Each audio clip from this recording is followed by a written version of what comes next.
While crowds flow into Block Island once again this summer, visitors will notice a new look in terms of what is and is not acceptable behavior. That's right. This comes after last summer's chaos on the island. ABC 6 News reporter Daniel Coates spoke with the new police chief today to get some insight on the changes. Block Island Police Chief John Lynch is just 4 months into the job now. And while he's inheriting a department that struggled with a chaotic summer in 2022, he says they're taking major steps forward. You just never know what you're going to get. Block Island is dealing with its busiest week of the summer season. And just one day after the 4th of July, new Police Chief John Lynch is learning more each day on the job. Like yesterday, I don't know, there were 1,000+ kids on the beach. Just came out of nowhere. We hadn't seen that yet, but we had the personnel to deal with that.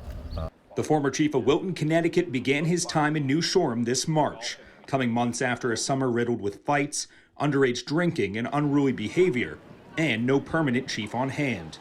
Lynch on Block Island Wednesday claimed they're already taking steps forward. I think you hit the nail on the head. It was a breaking point, but it was a necessary transition to get us to where we're heading. I don't know that we're there yet, but it's been a more respectful, kind of a friendly place. It's not a wild party, which I think some of that was blown out of proportion. Their big change, more visibility, adding 4 new officers to their force this season with help still from state police. One of the main concerns was the open containers and the civility, basically. You'll notice there's a lot of signs up. This year they enacted an ordinance for the marijuana. There's no public marijuana smoking. We increased our parking fines from $20 to $50. Other changes coming from Ballard's, a focal point of last year's chaos. We've not had any issue there. They hired a security firm, and they don't want the troublemaker, so they really tightened up. They have a great ID system. They're checking bags. They're not letting anybody in with water bottles. I mean, they really tightened it up.